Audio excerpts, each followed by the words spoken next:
Every hour, the Earth is hit with more energy from the sun than the entire world consumes in a year. Solar panel systems for homes are increasing in popularity and decreasing in price. Many homeowners are discovering the advantages of solar power, and you may have even seen quite a few systems being installed in your own neighborhood. If you're solar curious and want to learn more, it can all seem a bit overwhelming. You're probably wondering, how much does it cost to install a solar system? And how much money will I really save on my electricity bill? Let's start with the basics.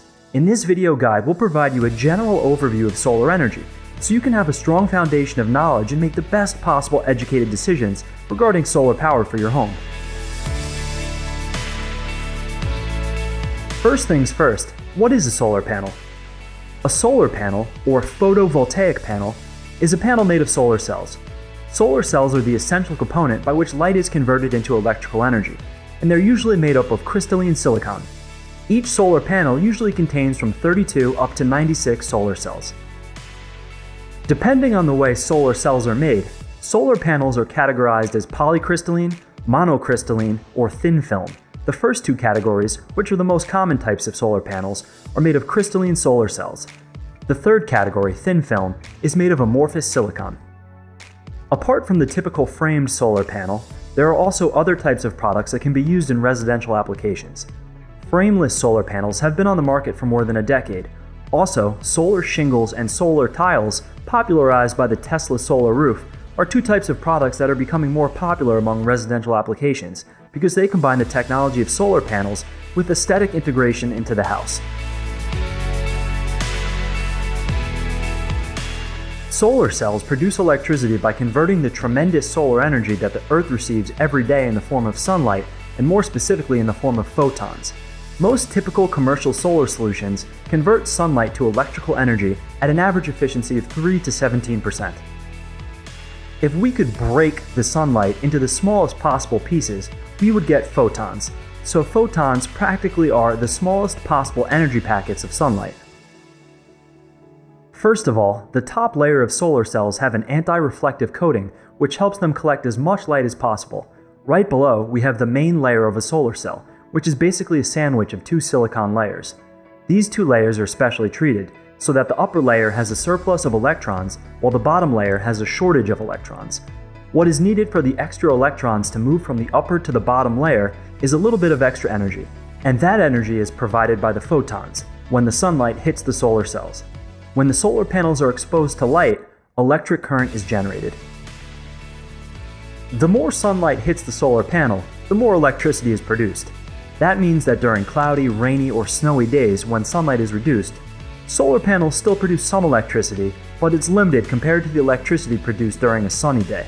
Solar panels definitely do not generate electricity during the night, but you can store excess energy collected during the daytime in a large battery.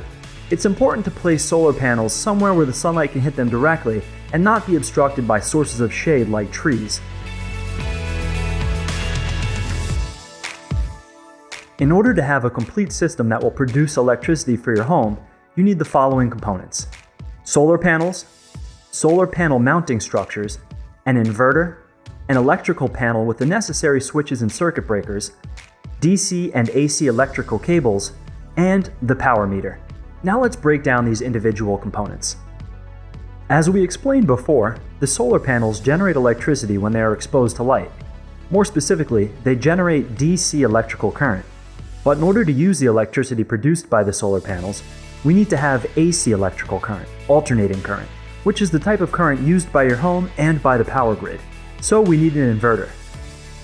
An inverter converts the DC electricity generated by the solar panels into the alternating current. The solar panels are connected to the inverter not one by one, but in groups that are called strings.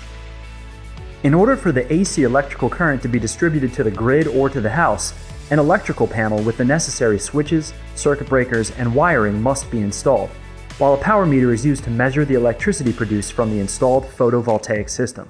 Many modern systems have handy apps for your phone, so you can see exactly how much energy you're producing. Quite satisfying.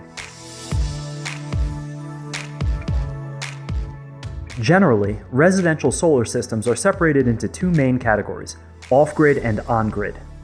In the case of an off-grid system, the electricity generated by the solar system will be used to cover 100% of the electrical usage of a home, since the house is not connected to the electrical grid, the power company, at all. This can be accomplished by using large batteries that will store any extra electricity produced during the day. The main disadvantage of an off-grid system is its cost, since the use of batteries increases the cost about 20 to 30% compared to an on-grid system.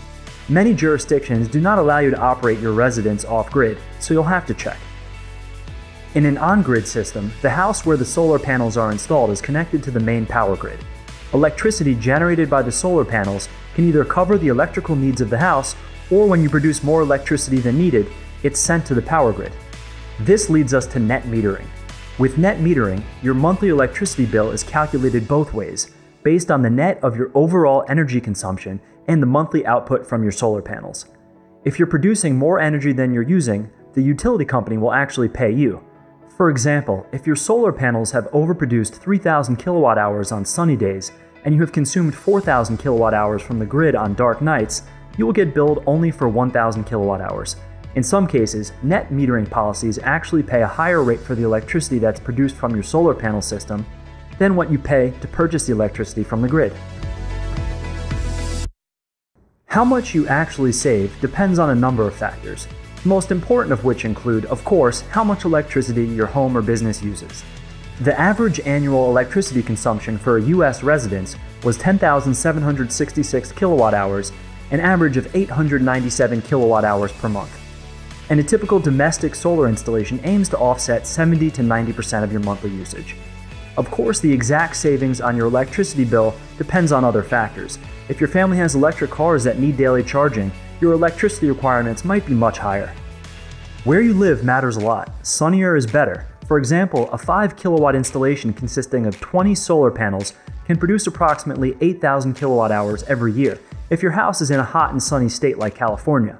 But the same system will only produce approximately 6,000 kilowatt hours every year if your house is in a less sunny state like Connecticut.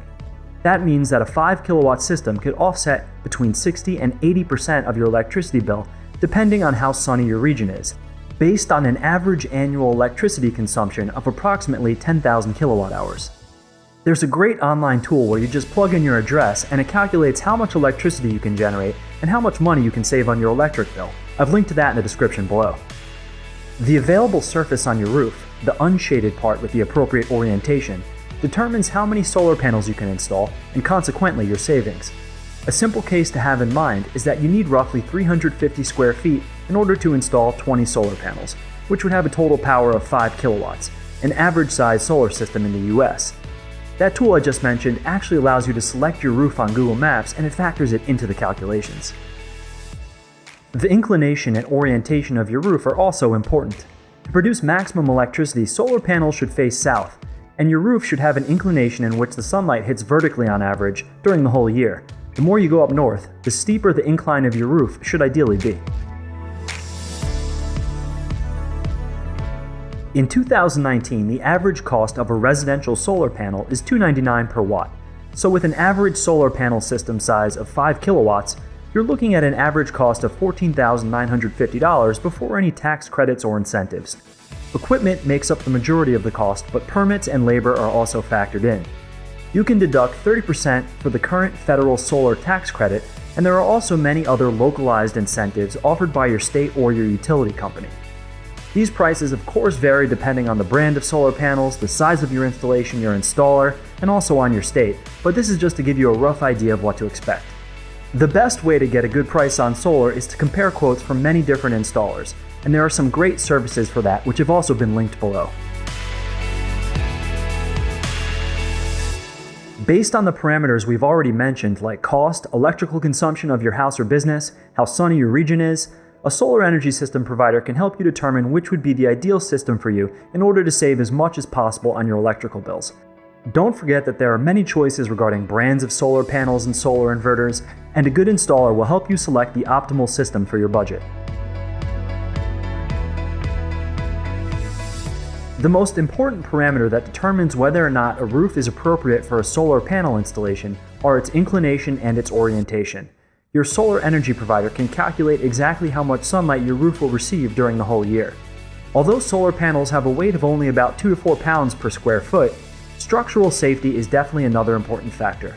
For new houses, the design of the whole mounting structure with the solar panels must include a static evaluation of the roof. For existing homes, the service of a professional structural engineer is required in order to carry out an inspection of the roof structure and do a calculation of the structural loading capacity. As there are practically no moving parts in a solar installation, minimal maintenance is required. However, routine maintenance is needed in order to ensure the system is performing properly. Solar panels require routine inspection for signs of damage, buildup of dirt, or shade encroachment. Although solar panels are usually designed and installed in order to be cleaned by rainfall, they should be cleaned manually if there's a buildup of dust or any other obscuring material. Periodically, system mounting structures must be checked for corrosion in order to ensure the photovoltaic system is safely secured. Also, any solar system connected to the electrical grid of a house is an electrical installation, so a licensed electrical engineer should be appointed periodically to ensure electrical safety. To sum it up, here are some pros and cons of solar systems.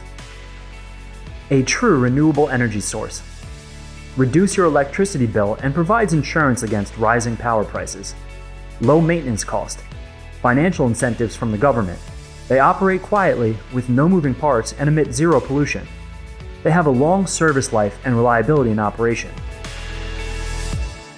Initial costs, but marginal cost drops to zero once the price of installation is paid off. Weather dependent, so it is an intermittent energy source and cannot be relied on in critical applications. Energy storage systems to smooth demand and load like the Tesla Powerwall are expensive. Are you ready to go solar? Check out the link in our description and input your address to quickly estimate the solar potential of your home. If you have any questions about solar, feel free to ask us in the comments below and we'll do our best to get to as many as we can. This concludes our video featuring some basics about solar panel systems for homes. If you found this video helpful or interesting, please subscribe to our channel. Thanks for watching and have a great day.